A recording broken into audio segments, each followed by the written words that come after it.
Hello, my dear family. Thank you very much for coming. It sure feels great to see all of you here today. It is with great pride that I can share with you what more we have learned about the life and times of my great uncle, Frederick Albert Duquette. Over the span of several years, I have been going over the same ground. What did Frederick experience as a pilot in the Royal Air Force? What was it like being a Canadian overseas at that time? What exactly happened in May of 1943 when his aircraft went down in the Mediterranean? Where was he flying from and why didn't he make it? Was he alone when he died? And did he suffer? Since a very young age, I have wondered about these tragic events and whether they could have been prevented. When we let the dust of conjecture settle, we must ask ourselves some fundamental questions that go beyond historical names, places, and dates from his time in World War II. Who was Frederick the man? Did he have a sense of humor? Would we have gotten along if I ever met him? How did he get along with his brothers? Would he have talked about his experiences with me, or otherwise have just kept these thoughts to himself? Well, in October of 2009, we did our level best to set aside the stories and conjecture in order to set the record straight. Incredibly, a well-preserved archive of Frederick's letters and related material from his time overseas has surfaced.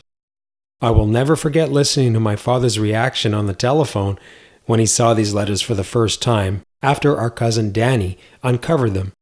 These artifacts include Frederick's logbook, 1942 diary, unseen pictures, his service medals, and correspondence from friends and persons close to him.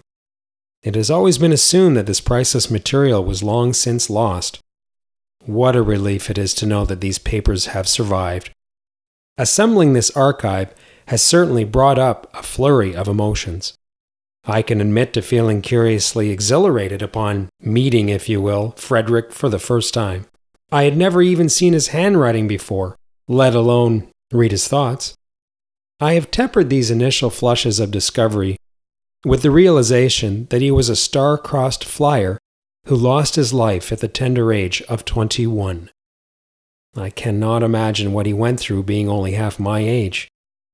We can only get a sense of who he was in this world and document his experiences as best we can for whomever cares to know.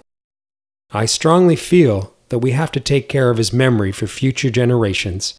Frederick gave his life. Is it not too much to ask to remember who he was? Although I am saddened by his noble sacrifice, I firmly believe, after having read these letters, that he lived and died doing what he loved best. He flew with great pride for family and country.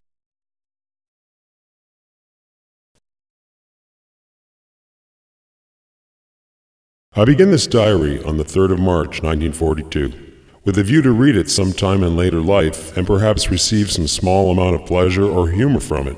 I shall commence with an introduction of myself and a brief resume of my former life. My name is Frederick Albert John Duquette. I was born on the 16th of November 1922 in a northern Ontario city called North Bay, population 16,000. I attended school until the age of 18. On February 17, 1941, I enlisted in the Royal Canadian Air Force as a student pilot. From the recruiting center, I was posted to the No. 1 Manning Depot in Toronto, Ontario. From there, I went to the No. 31 Bombing and Gunnery School, RAF, at Picton, Ontario. Here, I did 7 weeks guard duty, a form of marking time until they had room in the training schools for us. At the end of August 1941, I went to No. 3 Training School, where I received approximately 90 flying hours on an Avro Anson twin-engine aircraft. At the end of service flying, November 5th, I received my wings. On December 7th, I was appointed to the rank of sergeant and was posted to No. 1 Depot, Halifax. This station is frequently referred to as the Overseas Pool. I, of course, was granted the customary 14 days embarkation leave. Here, I might mention that I did my elementary and service at Edmonton and Calgary, respectively. On December 9th, 1941, I left Halifax on HMS California, an armed merchant cruiser. On December 18th, after 9 days at sea, we docked at Greenwich, Scotland. From Greenwich, we proceeded by rail to Bournemouth, England. Later, I was posted to Hastings, England. From Hastings, I was sent on to an advanced flying course at Breeze Norton, Oxford. Now, for my opinion of England and its people. England is a rather smallish country. It is definitely backward. Its people are the same as other people the world over, I think. Some are nice and some aren't. The RAF seem to be quite different from the civilians. The RAF seems to resent us. I think this is a universal opinion among Canadians serving overseas. The civilians are very friendly on the whole and try to make us feel at home as much as possible. My opinion of the RAF is, to quote a friend of mine, that they are mostly a bunch of knuckleheads. Of course, there are the usual flock of exceptions to the general rule. Well, so much for that. On this advanced flying course, I'm flying Aerospeed Oxfords. I soloed after 3 hours dual instructions. My first solo landing was a perfect one, contrary to my other first solo landings. The second was a loner, not quite as good as the first. Well, I believe this brings me up to the present. If I think of anything else of interest, I shall add to it.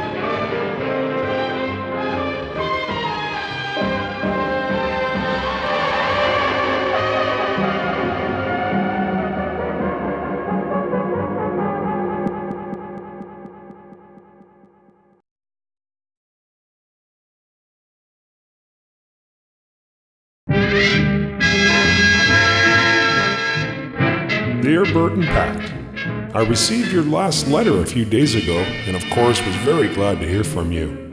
I received your money order a week or so before that. I need not say that it came in very handy. Thanks a million. I suppose you are wondering what I am doing, etc. I am training for twin-engine night fighters. The work is very interesting. We had an exam on the use of oxygen at high altitudes today. It was quite easy. We all passed. They gave us a slip to that effect to paste in our logbooks. The weather is pretty bad today as usual. We had about a week of sunny weather a short while ago, but it has settled down to typical English weather, you know. Fog and continual rain. It sure is miserable. Well, this is a fine station. The sergeant mess is very nice and the food is darn good. Conditions were terrible on my last station. They made a special point of treating Canadians like dogs. The sergeant's mess was out of bounds to us. The cheeky part of it was they made us pay regular sergeant's mess fees. It sure was a raw deal. I didn't mind the money, it was the principle utilized. Well, I think I'd better sign off now. It is getting late and I have to get up at 6:30 tomorrow. Vitamin pills and sunray treatments, they sure look out for us. Night flying is pretty tricky. Some have to be mentally alert. I'm afraid my boozing days are over. Well, so long for now.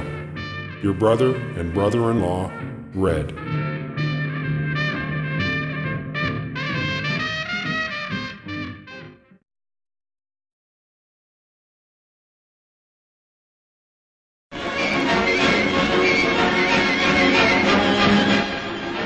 Presenting our latest and most heavily armed fighter planes, Bristol Beaufighters. Those of you who understand such things will be interested to learn that the Beaufighters' twin engines are Bristol Hercules air-cooled sleeve valve radials, fitted with 2-speed superchargers and constant speed air screws, each developing 1,400 horsepower. Having, I hope, satisfied at least one section of my audience, I can now turn to the more easily understandable details of the RAF's 10-gun Terror of the Skies. She's specially designed for night fighting, but has already proved herself a capable day fighter. Only a week or so ago, Beaufighters made a very successful raid on aerodromes in Sicily and accounted for 30 or 40 enemy aircraft. The Beaufighters' armament consists of 4 cannon mounted in the fuselage and 6 machine guns in the wings. 10 guns, enough to blast any enemy machine out of the skies. She has a range of 1,500 miles and a speed of 330 miles per hour. The Beaufighter will go a long way to give Goering a severe pain in his Luftwaffe.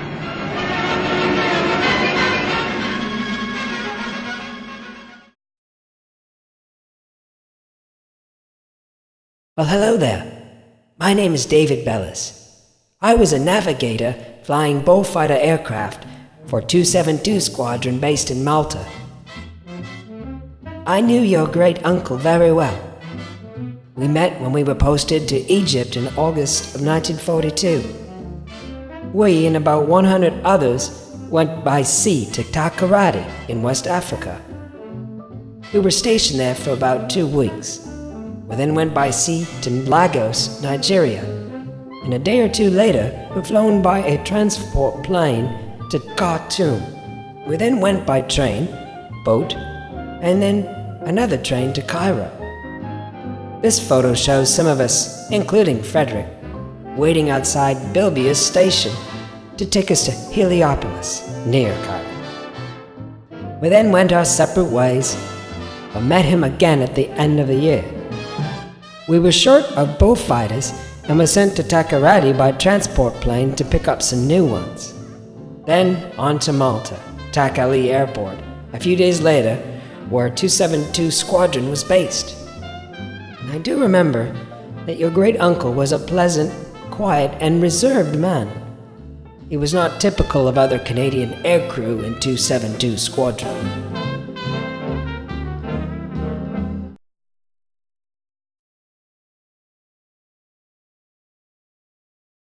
Our Frederick had the privilege